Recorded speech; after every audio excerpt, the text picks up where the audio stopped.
How does the structure of Anthony's argument contribute to the development of ideas in her speech after being convicted of voting?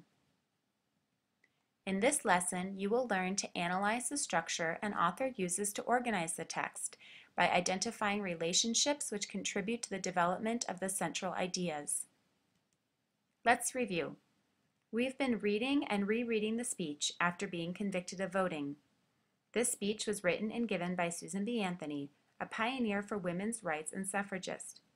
Remember, she gave this stump speech in all 29 postal districts of Monroe County, New York, during the 1872 presidential election. Let's also review what we know about good readers. Good readers think about how different parts of the text fit together and contribute to the development of ideas. Today, we're going to be exploring our question about the structure of Anthony's speech. We're going to use these 3 steps to guide us. 1. Reread the entire speech, annotating the author's claim, evidence, and reasoning. 2. Ask, what structure or pattern does the author use to organize the speech? And 3. Now ask, how does this structure or pattern contribute to the development of the ideas? Jot down your thinking. So how does the structure of Anthony's argument contribute to the development of the ideas in her speech? I know I'm going to have to reread the whole speech, looking specifically at its structure. Something to think about as we dig into this question. The structure of strong persuasive writing includes the following 3 components: claim, evidence, and reasoning. In the most effective speeches, the author crafts a clear path connecting these components to develop the central idea. My first step is to reread the entire text, annotating the author's claim, evidence, and reasoning. So I go back to the text and think to myself, what is Anthony's claim? I know from our discussion yesterday, Anthony makes her claim in the first paragraph, so this is where I will start. My goal is to identify the claim, highlight, and annotate the text with the letter C for claim. Here is Anthony's claim. It shall be my work this evening to prove to you that in thus voting, I not only committed no crime, but instead simply exercised my citizens' rights. Off to the side, I'm going to write a letter C. This is called coding the text, and as we identify each component, claim, evidence, and reasoning, we will annotate using the initial in the right-hand margin. At the end, our entire text will be coded. Now that I have identified the claim, I think to myself, is there evidence for this claim? Again, I know from our discussion yesterday, Anthony cites the preamble to the Constitution as her evidence, so I'm going to move to the 3rd paragraph. Again, my goal is to identify the evidence, highlight, and label it with the letter E for evidence. I have reread the preamble and highlighted the evidence there. Now I'm going to label this with the letter E so I remember this is Anthony's evidence. So now that I have identified Anthony's claim and some evidence, I go back to the text and think, now I am looking for the author's reasoning. I know the author's reasoning is the so what of the argument, where the author explains why the evidence matters to his argument. This is what I'm looking for.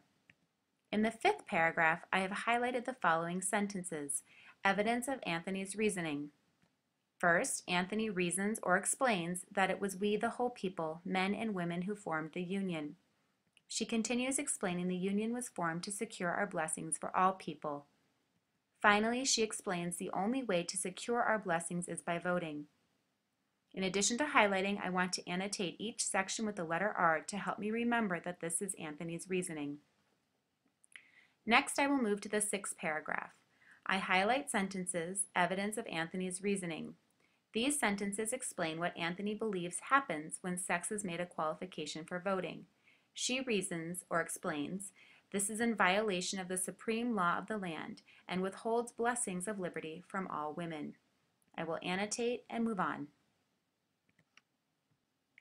I'm going to continue reading thinking, looking for the author's reasoning. So in the last paragraph on this page, I have highlighted another phrase, more evidence of reasoning. In this sentence, Anthony reasons that our government is not a democracy, but an oligarchy of sex, since women are denied the right to vote. I'm going to annotate this phrase with the letter R for reasoning. So now I'm moving to the final 3 paragraphs, the end of the speech. I know Anthony will hope to wrap up her argument. In the 7th paragraph, I see more evidence of Anthony's reasoning. I highlight this and label it with an R. I notice this next paragraph begins with a list of names: Webster, Worcester, and Bouvier. Oh, I know. These are the names of dictionaries. This is a definition of citizen. This is not reasoning, it's evidence. I will highlight the sentence and label it with an E. It is very interesting that after all these examples of reasoning, Anthony slips in some more evidence. I wonder if she will explain or reason why this is important in her final paragraph when hopefully she wraps up her argument. I'm going to continue reading. Yes, I see a final piece of reasoning. Anthony explains the connection between women, people, and citizens. She wraps up her argument with this final piece. I will highlight this and label it with an R. Our second step is to ask, what structure or pattern does the author use to organize the text? So let's look at the whole text, completely annotated and coded for claim, evidence, and reasoning to see if we can make sense of the structure Anthony used to organize the text. It looks like Anthony began with her claim, then she cites evidence. The rest of the first page of the text is reasoning. As I move to the second page of the speech, I will continue to look at my highlighting and annotations, still trying to make sense of the structure or pattern Anthony used to organize the text. Again, I will jot down some notes. I see that Anthony continued with more reasoning, slipped in another piece of evidence, and finally ends with reasoning. Wow, this was a lot of work rereading, highlighting, and annotating to come up with this bulleted list. But now we have an outline of the structure of Anthony's argument. So how does this structure or pattern contribute to the development of the ideas in her speech? Let's take a look at our notes. Anthony starts with a claim. The audience knows exactly what Anthony's purpose is. Then Anthony provides evidence to support her claim. Knowing that evidence alone is not enough to create an argument, Anthony explains how this evidence supports her argument. Toward the end of her speech, Anthony provides a second piece of evidence, almost to seal her claim. Again, she explains how this piece of evidence supports her claim.